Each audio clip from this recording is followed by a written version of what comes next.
Welcome back to what Arty Noobs with General Disturbance.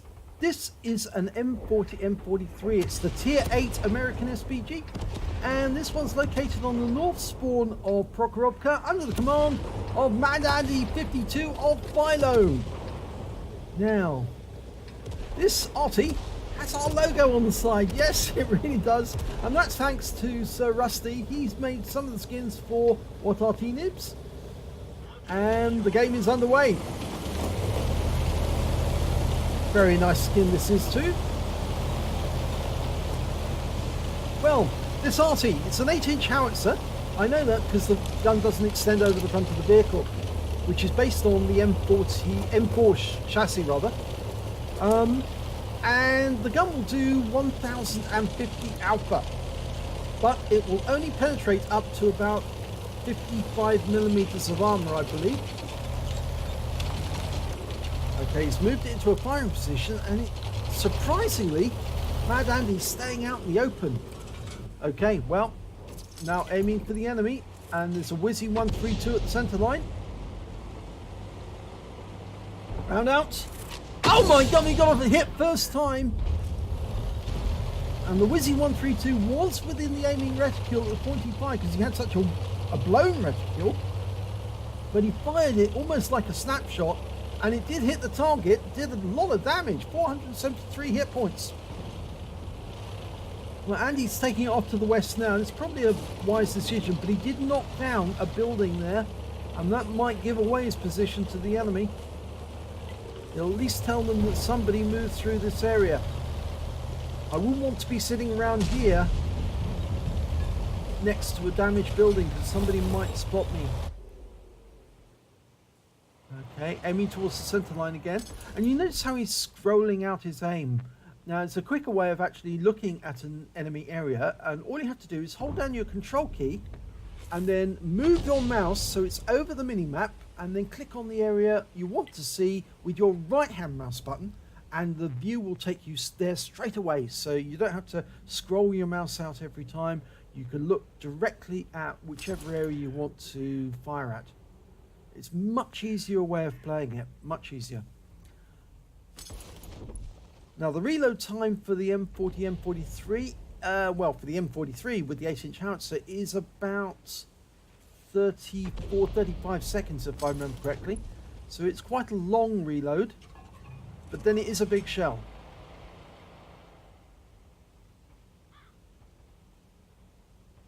He's looking towards the center line. We know that there was an STB. Oh, there's the STB.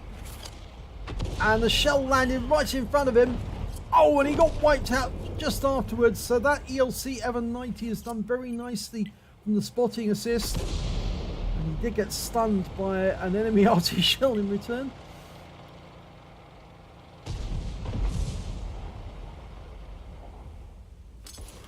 See, the T44 and the Wizzy 132 were in the hedgerow down at the back, so they probably went there for cover after the Wizzy 132 got hit. Well, we're now looking towards the hill, and there's bushes. We've got tanks up on the hill. Oh, and the tree went down, so we know somebody's at home. So we could fire around it, and Mad Andy does, but because he pulled his aim away at the last moment, the shell fell short. Oh, he's been splash hit by a GW Tiger. That's the Tier 9 German SPG. Luckily for him, it wasn't a full impact, because if it had, it would have wiped him out the game altogether. But 114 hit points is quite a lot, so Mad Andy's going to have to find a new bit of cover to fire from. And he's not moving very far away because he's actually staying close by, but he's parked himself right next door to a tree, and that means if the Arty suddenly changes direction, it might knock that tree down. That's another little thing that you need to be concerned about if you're playing Arty. Okay, well, we've got a couple of targets. Oh, we've got 3 targets. The T28, that's got heavy armor, so you don't really want to hit him. You've got an Object 704, which has got medium armor, and you've got a Rheinmetall Borsig Waffenträger with very light armor. I would have gone to the Borsig. He fires around in at the 704 and he gets a direct hit. So that's certainly going to have earned him some hit points, but I think the Borsig probably would have earned him a lot more. And that little ELC M90 is doing a fantastic job spotting. He's put himself in grave danger being there, though, because he's found a whole load of enemy vehicles right down at the south end of the map. I don't know how he's surviving as long as he has. Okay, going for the E5. I'm not sure if that hit him, but, well, he was close enough to it when it went off, so maybe he would have been damaged. That little ELC has just killed an enemy tank, and our Object 261 just killed their GWE-100. So we are doing rather well. And that ELC, well, it's a miracle that he survived as long as he has. But, yep, we're aiming to the E5. Almost loaded. Oh, we just got a bit of reticule blue because he moved his aim too quickly. Going for the E5. Work out where he's going to be and put the shell there. Rounds out. This should be good. Lands nearby. He just backed off just enough to avoid the worst of the shell. Of course, under the proposed changes by Wargaming, that would have greatly reduced the amount of damage he would have received. Of course, that is a matter of big concern for Wargaming as a whole, because a lot of Arty players are actually now suggesting that if they're not going to be able to earn the credits that they would normally get for stun assist, because the stun doesn't last as long, or for damage, because damage is now attenuated, then what's the point of playing Arty? And without Arty in the game, it'll be a lot more difficult for Wargaming to get decent games, because they'll mostly end up in stalemates with no Arty. And that's something that's happened because of the wheeled vehicles.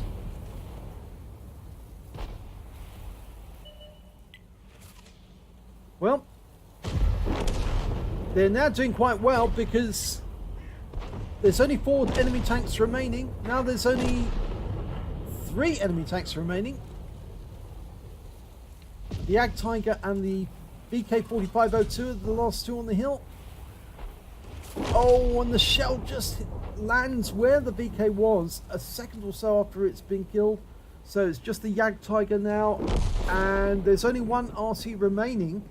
The GW Tiger, the one that hits Mad Andy. And he's the other side of the railway line, and I don't think Mad Andy's really bothered to aim. And, yep, game's over. And he actually said to the ELC, if you don't get an ace, this game is broke. Well, yes, considering the amount of effort that ELC put in, I wouldn't be surprised. Here's the end of battle stats, and it's an ace tank for Mad Andy 52 in the M40, M43. He picked up a Bruiser medal for getting at least 5 critical hits. In fact, he got 14, and a Confederate medal for hitting more of the enemy than anyone else on his team. In fact, actually, he didn't get a single kill on his team, so that means that all of the tanks he hit, and there were 6 of them, obviously earned him that Confederate. And his win 8 for the game was 2,130. So very good game for him. But yeah, first ace tanker. That's very nice to get whenever you do get it. And if we look at the scores, we can see that the highest scorer was the Scorpion G, funnily enough. He got 3,810 hit points of damage in that game. The TVP managed to get 2,828. The SU-130, 2,493.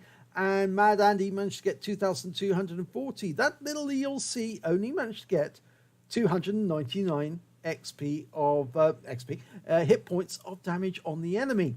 But he did get 3 kills. And 3 kills puts him at the top of the table alongside the TVP T5051, who also managed to get a Confederate out of that game as well. The ELC managed to get a patrol duty, but, and this is the good bit, well, Andy didn't get any kills at all. But this is the good bit. When you look at the XP earned, the ELC M90 got 1,200 experience points out of that game. And he must have got an ace tanker from that. Must have. Mad Andy came just behind him with 1,181. And he picked up an ace tanker for that. And then we got the Scorpion G with 892. And so Mad Andy's probably right. This ELC M90, for the amount of work he did, and for the amount of spotting damage he did, which was 6,080 hit points of spotting assist in that game. He certainly earned his patrol duty. Let's have a look at the detail report. Well, Mad Andy fired 9 shots in that game. He got 2 direct hits, but no penetrations. Splash damage on 9. Damage of 2,240 hit points, all of it at more than 300 meters. He did receive 1 hit as a result of splash, and that was from the GW Tiger. He damaged 6 of the enemy, didn't get any kills, and he also did damage assistance of 714 hit points and stun assistance of 2,106 hit points off 9 stuns. On a premium count, he earned 51,795 credits and got 25,898 from completing the mission and events, so his total 77,693. And after repair and ammunition resupply, he took away 58,225 credits. He received 1 bond for getting the Confederate and 1,771 XP for the battle, times 4 for the first victory of the day on that occasion. Got 709 for completing the mission and events, took away 7,795 experience points altogether. So, first ace in the M40, M43. It's a fun Arty to play. I really enjoy my M40, M43. I still play it. In fact, I play all Arty, but that's because I'm an Arty fanatic. But certainly, that's very nice there for Mad Andy to get that and to get such a high score without actually getting any kills. But as I always say, if you get a Confederate medal, it proves that you've been hitting the enemy as hard as you can so that the other teammates can actually get the kills. And that's what counts in the end. So if you enjoyed that replay, please give it a like and do subscribe to our channel. And hopefully it'll be your replay that I'll be featuring in the next video.